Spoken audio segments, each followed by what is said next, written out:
Bienvenidos a un nuevo episodio de Vibraciones Transientes. Esta noche vamos a contar con la conversa y las reflexiones e investigaciones que ha hecho Mónica Salineros con respecto a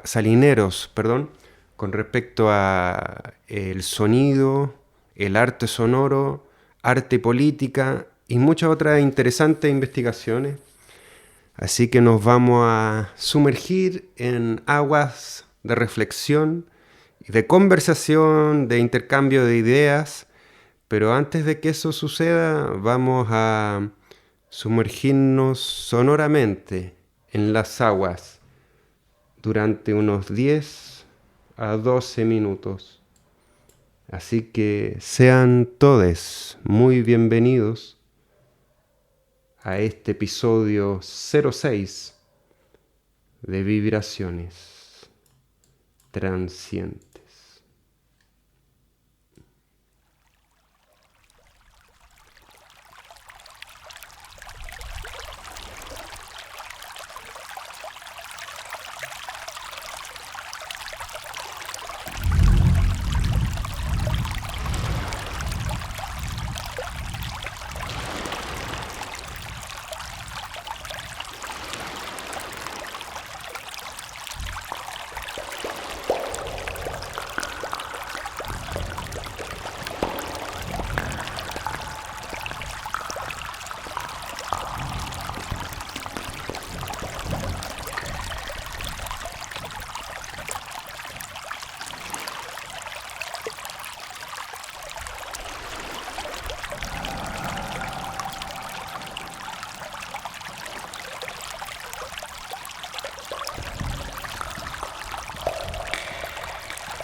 Eso ha sido nuestro encuentro con el agua del día de hoy en Vibraciones Transientes.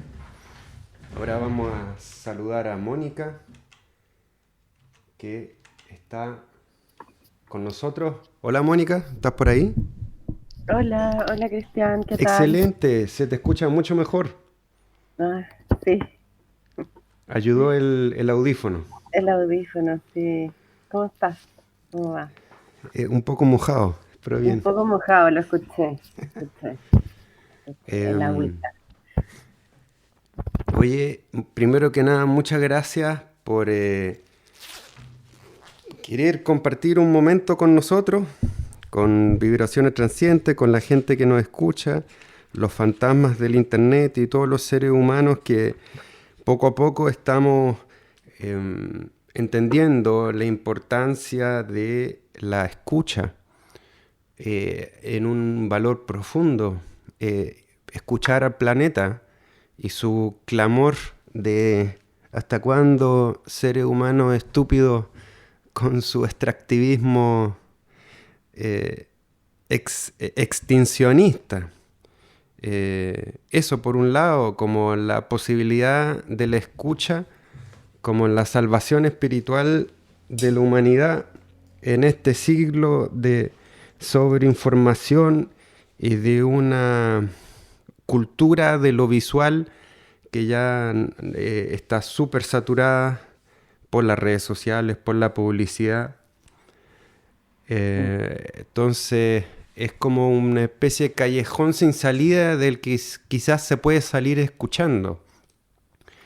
Y escuchando las claves, escuchando las pistas que nos pueden entregar diversas señas, signos que aparecen en el camino.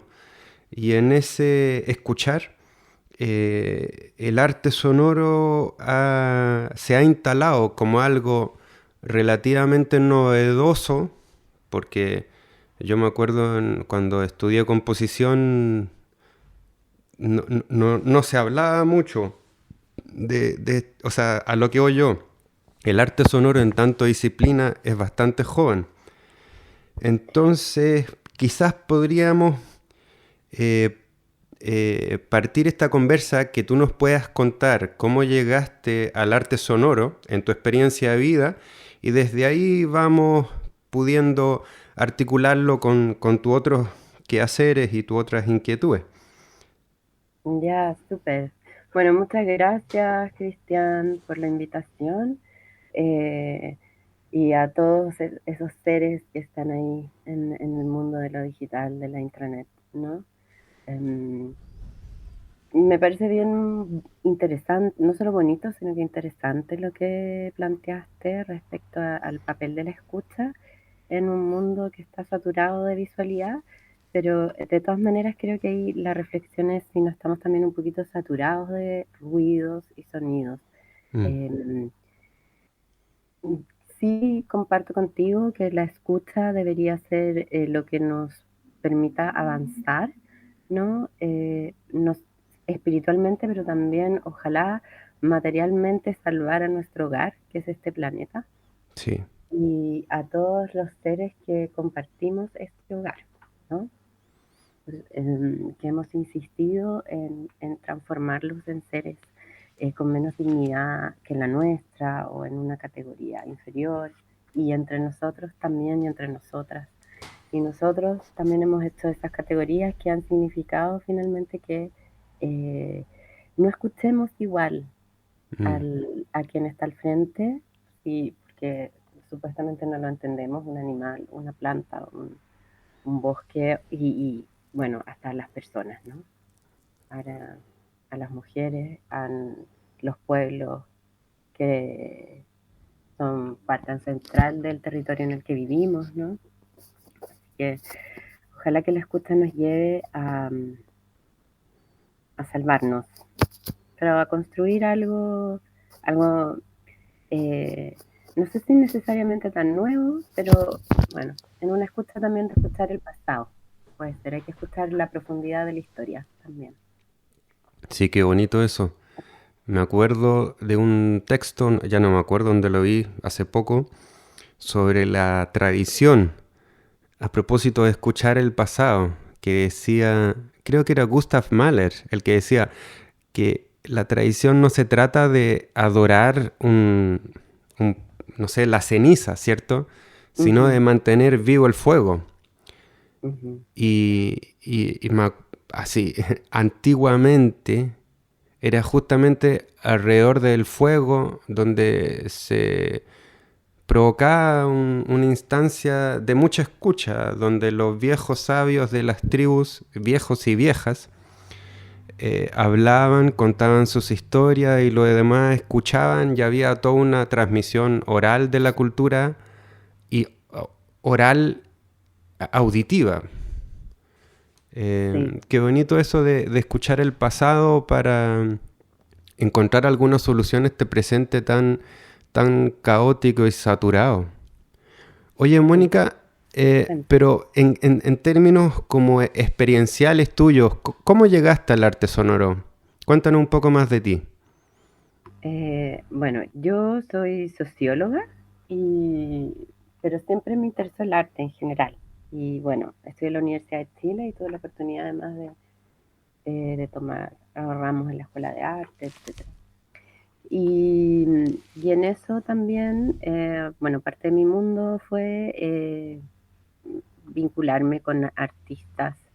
Pero en general mi vinculación hacia el arte sonoro viene más desde los artistas visuales, eh, desde mis amistades y mis trabajos conjuntos con personas que venían más del ámbito de las artes visuales. Y en general he trabajado otros temas de arte vinculados a sobre todo a la visualidad, pero quizás también a algo más como de paisaje, escultórico, ¿no? Ahora hace poquito se declaró patrimonio el Paso Bajo Nivel Santa Lucía, que es una obra de un colectivo chileno muy importante que estudié por mucho tiempo junto a una de mis partners de trabajo, que es mi hermana, que es teórica del arte, Estela Salinero. Así que, bueno, con ella hemos desarrollado harto trabajo por ahí. Disculpa, Mónica, ¿cuál ¿Me obra? escucháis? Sí, te escucho bien. El Paso Bajo Nivel Santa Lucía, que Ah, sí, es un claro. mural cinético, Sí, sí. que, que es otra de las cosas que deberíamos también mirar del pasado, porque es bien interesante como expresión también de un arte político. Y ahí quizás mis inquietudes tienen siempre relación, más bien como la relación entre el arte y sus distintas manifestaciones, ¿no? O lo que uno podría entender como una estética, como la materialidad del mundo sociopolítico. Eso es como lo que eh, me interesa a mí, esos vínculos. Y creo que es bastante lógico, dada mi formación, que por ahí vaya entrando, ¿no? A trabajar interpretaciones también de lo que son ciertas expresiones. He hecho textos curatoriales, he trabajado harto en el mundo fotográfico, soy parte de una editorial de fotolibros que se llama Metalibro, donde hemos sacado hartos números bien interesantes con fotógrafas y fotógrafos chilenos o que viven en Chile. Y, y ahí siempre lo planteo, que mi trabajo es, eh, me sitúo en esa relación del arte y la política a partir de la materialidad y desde ese lugar hay un trabajo interdisciplinar bien interesante, donde creo que las fronteras ahí se van diluyendo tanto para una forma de comprender las artes como para una forma de comprender lo social o lo político. Más que la política es lo político, como aquello que Mm, está en el centro, ¿no?, de la construcción del mundo, que es algo material, mm, fundamentalmente material, se ve, se escucha, tiene que ver con las posiciones de las calles, las casas, eh, lo digital, ¿no? Los aparatos, Sí, los claro, es la cuerpos. manifestación misma de las estructuras sociales que nos rigen, o que no sé si nos rigen, pero por lo menos que están ahí y son insalvables. Un orden en el que Sí, nosotros ayudamos también a construir, ¿no? Y a veces el arte lo puede perpetuar, ¿no? O puede pasar como acríticamente, como si lo perpetuara, y a veces puede ser expresión, ¿no? De ciertas ideas que están en proceso. Que, ahí me hay llama la atención con respecto al paso a bajo nivel del Santa Lucía, que un arte cinético, ¿cierto? Em, no necesariamente político a primera vista, es más bien abstracto en su materialidad, en su puesta en la calle. Entonces, ahí el vínculo es más, tiene otras capas, porque a diferencia de, vi hace poco en redes sociales que publicaron el libro, si, ojalá no me equivoque el nombre, de Diego Urbina, sí, y ahí el contenido político es evidente, salta a la vista literalmente. Pero en el paseo bajo nivel del Santa Lucía hay otras capas. Entonces, ¿de qué manera se manifiesta lo político en expresiones más abstractas? Porque, por ejemplo, el arte sonoro, al igual, también puede ser a veces evidentemente político. La misma barricada sonora, que es cierto que no es tan cercana, nos es tan cercana. A sí. veces evidentemente política y otras veces sumamente abstracta. ¿Cuáles son los cruces ahí? ¿Cómo se materializa lo político en un arte abstracto? ¿Se materializa acaso? Yo creo que sí, porque tiene, a ver, una preocupación por la pura abstracción al interior de un museo, por supuesto que no funciona como arte político. Y yo creo que ahí las feministas fueron bien interesantes en su crítica para plantear cómo el estudio no de las formas puras era algo que estaba totalmente alejado de la expresión de la materialidad y la esteticidad que se porta, ¿no? Corporalmente, etcétera. Pero de todas maneras, eso no significa que ciertos recursos abstractos puedan estar separados de lo político. En el sentido, por ejemplo, primero en el paso bajo nivel, porque creo que es bien interesante plantearlo, que tiene que ver con que, bueno, es la expresión de una forma de trabajo colaborativa entre un grupo de artistas, que en el primer concurso de la Cormu, ¿no? Que ya es integrar una obra, o sea, hay una obra de sitio específico, pero Mm. construida en conjunto con los ingenieros, los artistas se transformaron en trabajadores, y no solamente se transformaron en trabajadores, sino que ellos tenían esa idea, ¿no? Que fue una ¿Y eso idea en qué bastante época fue? boa. Eso fue a finales de los 60, entre el 69 y el 70. ¿Fue en el 69, gobierno de Frey? 71. Sí, el concurso fue en el gobierno de Frey, que fue el primer concurso de la Corporación de Mejoramiento Urbano. Y que un concurso para incorporar arte en el espacio público, es decir, además tenía un sentido del Estado, ¿no? Eh, y que tenía relación con una forma de entender el mundo donde el Estado y la sociedad, es decir, los empresarios, los artistas, la academia, se unía en pos de un bien común y eso fundamentalmente está centrado en lo que se llama el pacto desarrollista, ¿no? Y ahí el paso bajo nivel tiene otra característica muy interesante y es que se hizo con una empresa de vitrocerámicos nacional, ¿no? Que Mm. se llama IRMIR, con quienes hicieron los vitrocerámicos especialmente para el paso bajo nivel, diseñados en conjunto los colores, ¿no? Con los artistas que trabajan en colectivo. Eh, entonces también trabajaron la luminaria con otra empresa, ¿no? Y lo que buscaba como obra, porque además era una obra que venía a poner arte en el espacio urbano, unir dos partes de la Alameda, donde había un complejo habitacional que era el San Borja, ¿no? Que era una, y esto en el contexto de traer a las masas también, que es como lo mismo que pasa un poquito después con la UNTAC, como centro cultural, es traer a las masas al centro de la ciudad. ¿no? Ujú. Al centro cívico, el lugar de la polis, que se llama, ¿no? Entonces, el paso bajo nivel no tiene muchas lecturas, ¿no? Y está hecha obviamente para los automovilistas de esa época, entonces es una obra cinética, se dice que es de la más grande, ¿no? La más larga de América Latina, que permite que tú la aprecies de como lo que se llama una percepción táctil, ¿no? No necesariamente tengas que poner tanta atención porque es para quienes se movilizan en auto.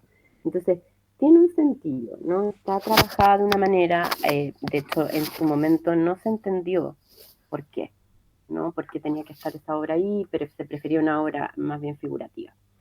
Y lo mismo, pero no deja de tener por eso un aspecto político en la forma Sí, de Mónica, trabajar, etcétera. lo que pasa es Bien. que te quería hacer un comentario técnico, que hay una situación de que cuando te mueves se escucha mucho quizás el El micrófono. micrófono, Sí, sí, ya, entonces perdón. hay que jugar un Mejor, poco y más al 1, 2, 3 momiae. ya, y sí, es que yo soy medio histriónica, entonces, y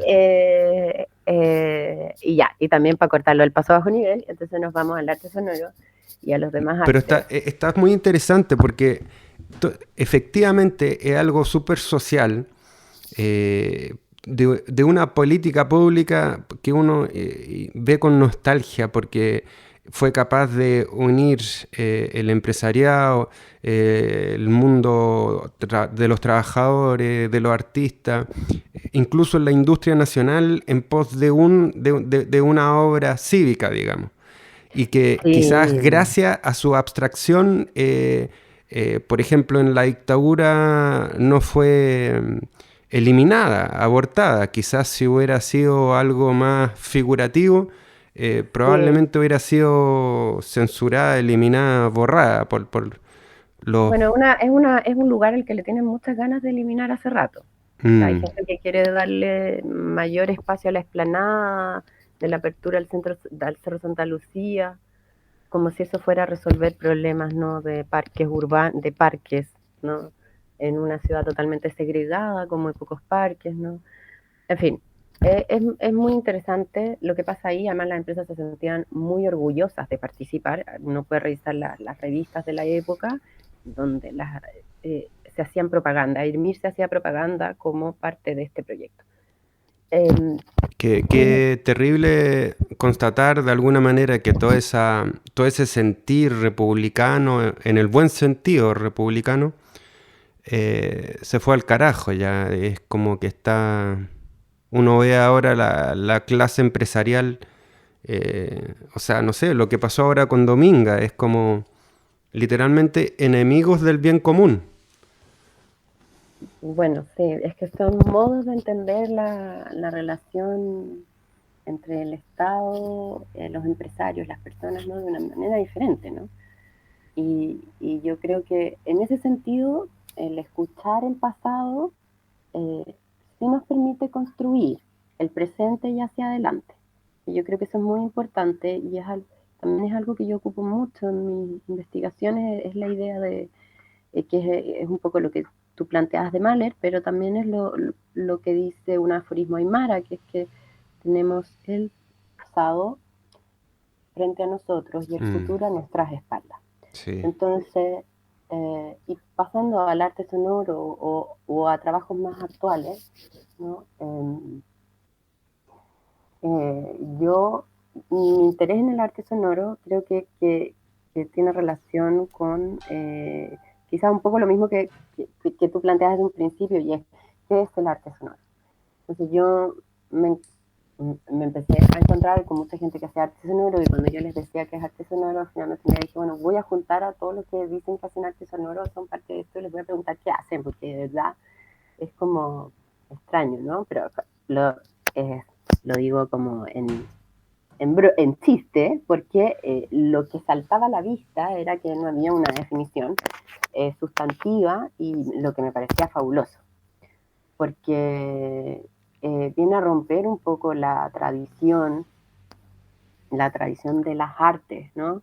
Y quizás en el mundo de la música eso ya viene con la música experimental, pero quizás en las artes visuales no tanto, quizás con lo performático, cuando ya llega como lo que es el arte contemporáneo, y es parte de estas fronteras difusas, donde superas muchas formas artísticas y no necesariamente te encasillas en solamente una. Y creo que ahí sí hay un elemento político interesante, porque hay algunas definiciones de arte sonoro, hay algunos que lo sitúan en el ámbito de la escucha, otros que lo sitúan en la relación escucha y la posibilidad, ¿no?, de reproductibilidad técnica, eh, y de ciertos usos de aparato. Hay una visión más académica que, que, está bien, que funciona, ¿no?, y que viene del mundo europeo, eh, pero en la práctica, al menos chilena y ciertamente latinoamericana, ya no está tan mediada por cierta tecnología, al menos de quienes dicen que está en el mundo arte sonoro, sino que termina siendo una práctica que permite generar obra que otros ámbitos no las aceptan, ¿no?, tan, tan fácilmente, ¿no? Entonces, por eso está siempre esta cosa un poco performática, música. Yo me lo pregunto y con algunos amigos lo he intentado discutir, ¿no? ¿Cuál es la diferencia entre la música experimental y el arte sonoro? Y seguramente todos los músicos me van a odiar por esto, pero me cuesta ver la diferencia, más allá de un entorno que denomina una cosa u otra, que las encasilla, ¿no? Y ahí creo que sí hay un elemento político, y hay un elemento político latinoamericano, o si se quiere, desde este territorio, que es un poco hacer, dar vuelta un poco las cosas, utilizarlas para las que uno lo quiere, ¿no? Eh, y creo que la sonoridad, en ese sentido, la sonoridad, la relación de la sonoridad, la escucha, muchas veces esta idea del paisaje sonoro, uno lo puede ver de una manera más bien crítica. Eh, no, si nosotros realmente hiciéramos una escucha profunda de la sonoridad de nuestro paisaje sonoro, nos daríamos cuenta que estamos llenos de sonoridad permanentes, 24 horas del día, al menos lo que vivimos en la ciudad, y es una sonoridad de la esclavitud, ¿no?, de la esclavitud de este Sí, qué mundo. interesante eso, qué interesante. Y el arte, o sea, hay varios temas súper interesantes. Uno es la distinción que a veces puede ser muy teórica, como la diferencia entre arte sonoro y música experimental, como finalmente en el mundo del receptor, Uh -huh. ¿es tan importante la diferencia? O sea, No, en términos de experiencia, por ejemplo, quizá el arte sonoro te da una experiencia distinta en tanto que obra en el mundo, ¿cierto? La música experimental responde más a los formatos de la música, por ejemplo, los discos, los conciertos, qué sé yo. En ese sentido, el arte sonoro se escapa también a eso y es más difícil poner una instalación en un disco.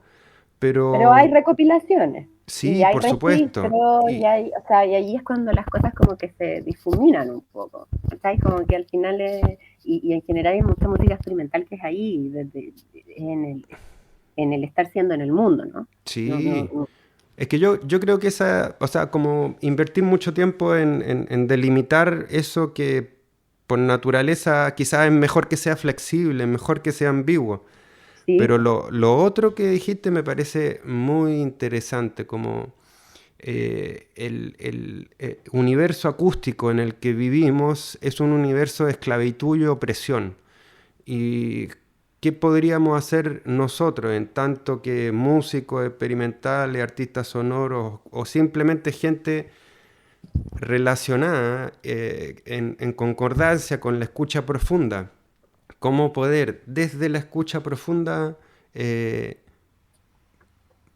quizás estoy siendo demasiado optimista, pero, pero ojalá, ¿no?, que se pudieran entregar pequeñas pistas para que aquellas personas que están por ahí un poco atentas, pero que no necesariamente tienen mucha exposición a experiencias sonoras fuera de la norma, porque el, convengamos que el arte sonoro lamentablemente es bien elítico también, no es Sí, algo masivo, igual que la música experimental. Entonces, a pesar de la sensibilidad social, sobre todo el arte sonoro chileno, que se puede llegar a un acuerdo que tiene una sensibilidad social notable, notable, aún así siendo elítico. Pero bueno, ese es otro tema, el asunto de cómo desarticular ese universo sonoro de esclavitud que dijiste tú, me pareció súper interesante. Te invito, eso sí, Mónica, a que escuchemos para que nos inspiremos, porque pasa el tiempo volando. ay, sí, Eh, ¿Te parece que escuchemos el fragmento de Barricada Sonora que elegiste? ¿O prefieres escuchar sí. sonoras? Sonora es más cortito, puede ser Sí, para terminar, no sé. ya. Sí, lo que tú quieras. Igual está ahí, así que Sí, sí, sí, démosle. podemos invitar a la gente a escuchar. Mira, por un asunto de escuchar el pasado, quizás sería bonito escucharlo de Barricada Sonora porque es el registro de la primera intervención. Mm, Entonces siento que de ahí se empezó a articular una especie de, por lo menos acá a nivel en Santiago, se empezaron a hacer nuevos vínculos entre gente que antes no necesariamente estaba relacionándose. Este mismo programa, por ejemplo, que nosotros dos estemos hablando de la opresión y el universo acústico de esclavitud en el que vivimos, que me parece un tema no solamente interesante, sino que importante de hablar, de entender y ojalá desarticular. Bueno, sí, dale nomás con Barricada vamos, Sonora porque nos invitemos a la sirve gente, mucho. a los queridos radioescuchas, a escuchar el primer registro del 20 de diciembre de 2019. Barricada Sonora.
Ah, sí, mejor. Que el agua te corra. Toma.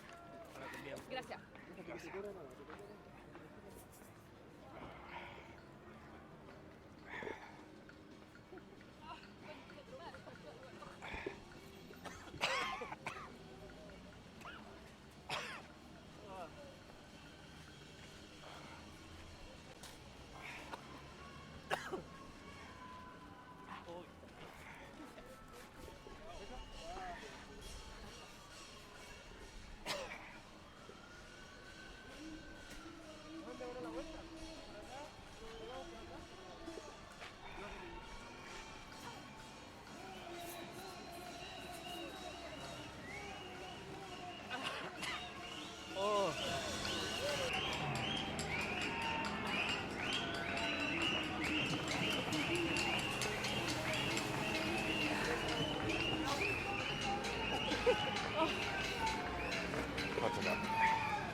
Volver ahí.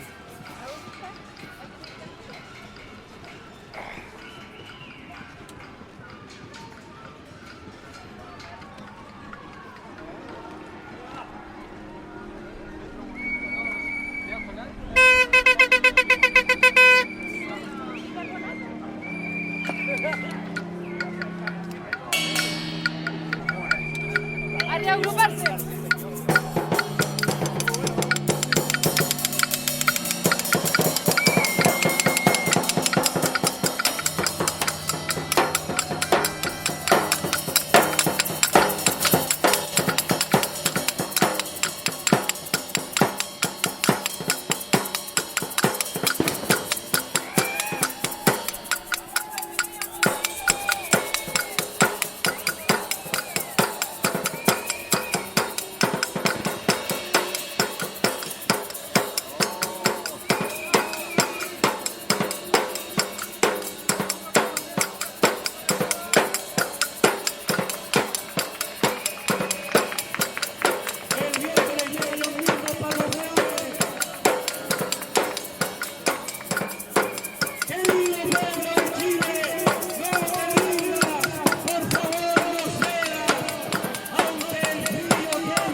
pero no pararemos ni hoy día, ni mañana, ni fin de año el próximo, hasta que los venzamos a todos.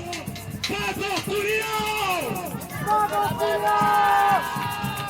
¡Venceremos! ¡Venceremos! ¡Venceremos!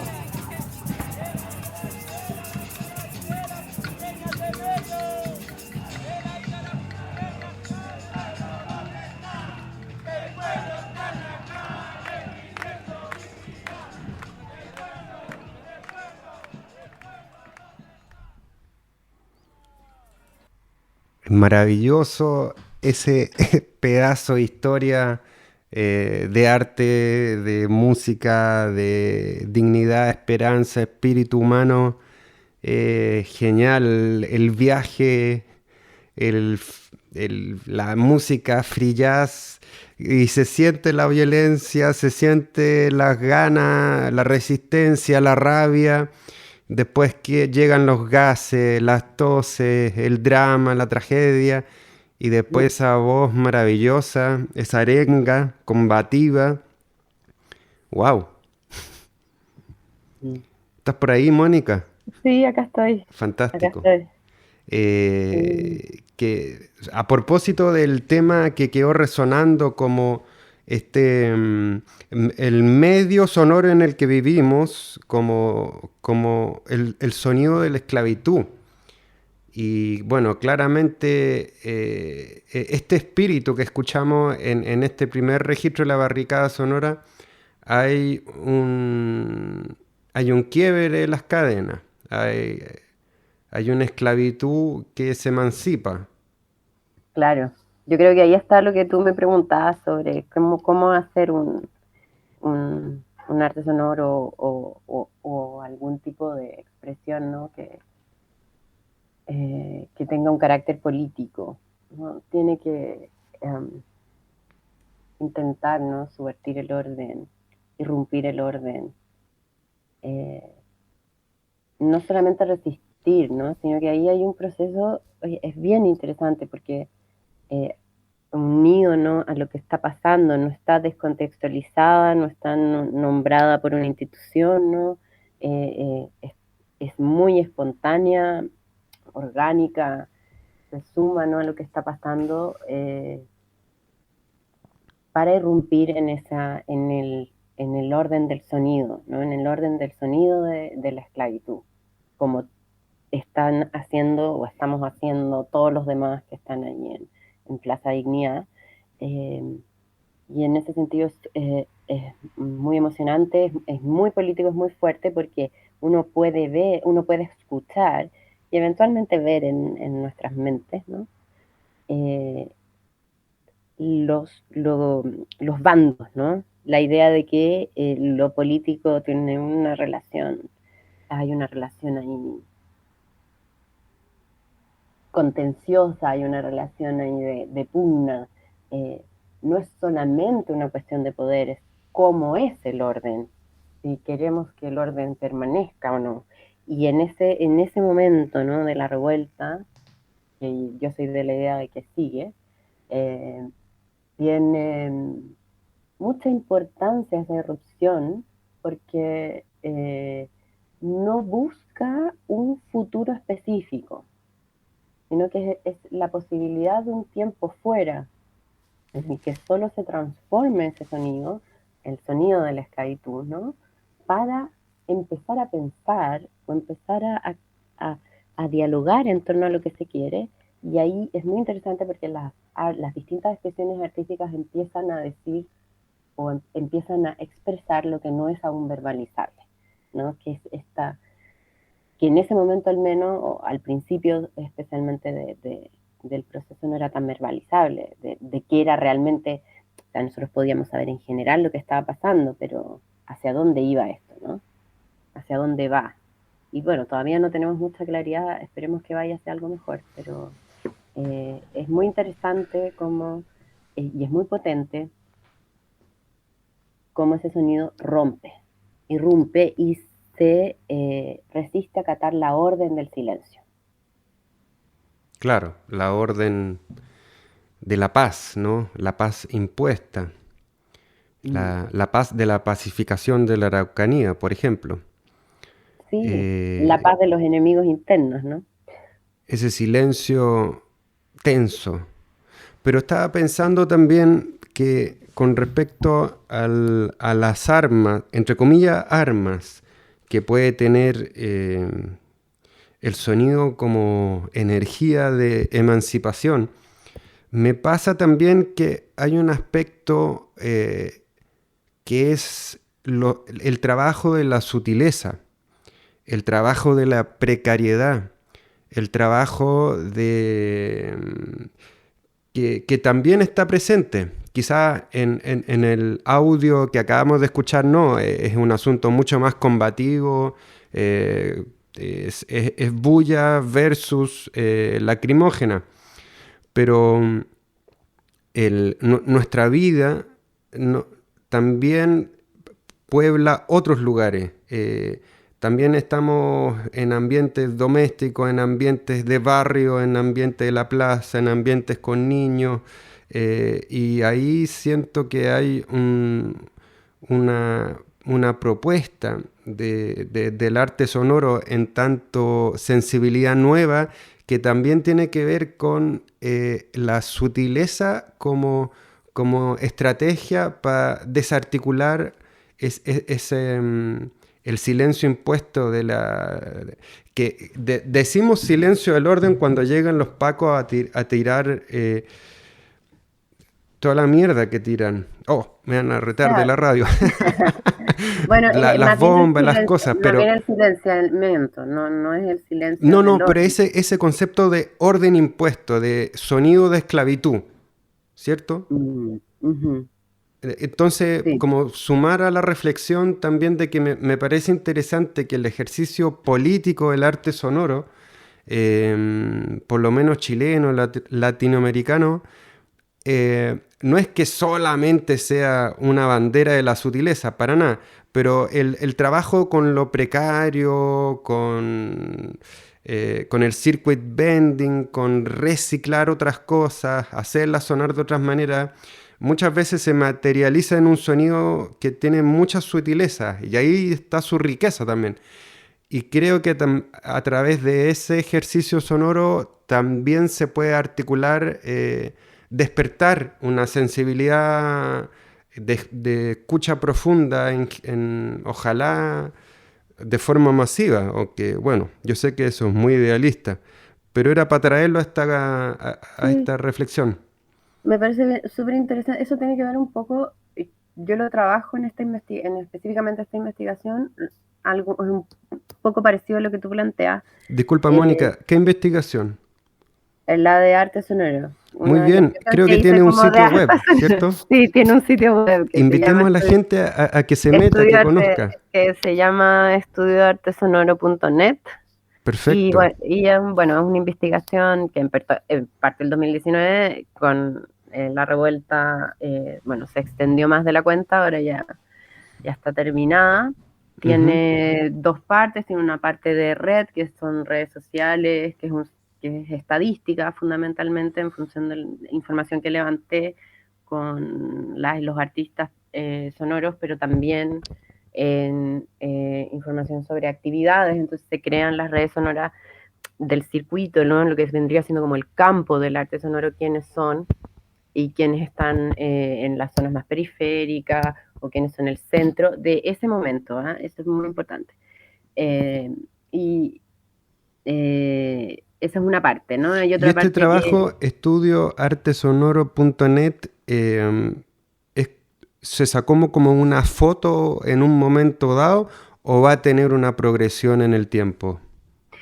no, yo creo que es que depende, porque la red de artistas es algo en general, desde el punto de vista sociológico al menos, algo más estable, la otra red no tanto, pero ahora voy a sacar un artículo en una revista alemana que se llama Liminal, que es de Radical Sound, sobre esta investigación. De Ujú. todas maneras, es un tema que yo sigo trabajando, pero no necesariamente lo voy a ir actualizando todos los años. Quizás más Entiendo. adelante lo vuelva a actualizar ahora. Volví a trabajar un poco más en foto. eh, y bueno, y ahí también hay unas obras escogidas a las que yo utilizo, ¿no? Y lo mismo para una serie de entrevistas que hice a artistas sonoros y artistas sonoras, ocupando un concepto que es un concepto de un teórico latinoamericano que se llama Bolívar Echeverría, que es el etos barroco latinoamericano, que fundamentalmente es una, la idea de una resistencia que viene ¿no? del sustrato prehispánico respecto a cómo se entiende por una parte la racionalidad imperante, ¿no? Esta idea de la racionalidad instrumental, y por otro lado la tecnología. Entonces lo que tú planteas respecto a esto de lo precario, ¿no? De la sutileza de también. la sutileza, hay una relación ahí que es en el sentido de cómo construimos sonidos, ¿no? Y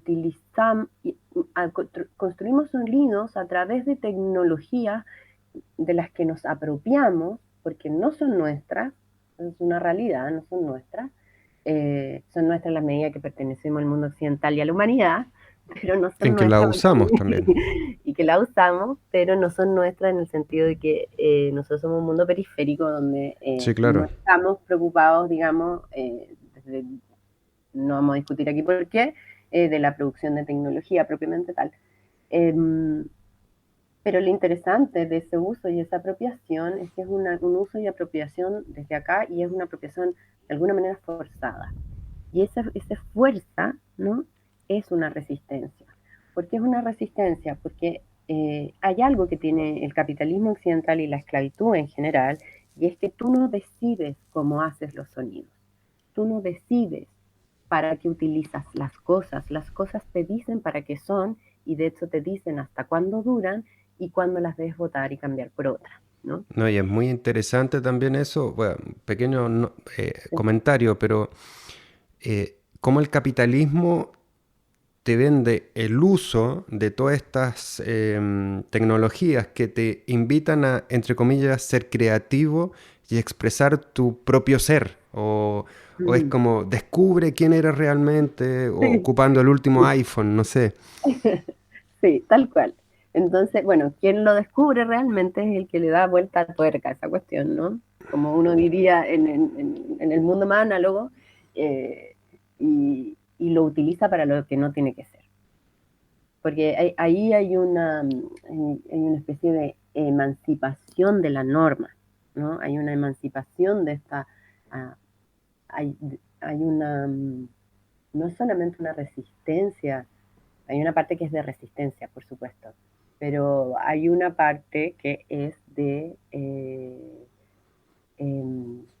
una fuerza creadora. Hay una fuerza creadora ahí, en la medida en que tú creas algo que no está permitido. No es que no sea posible, no está permitido, porque hay otras herramientas para hacer eso.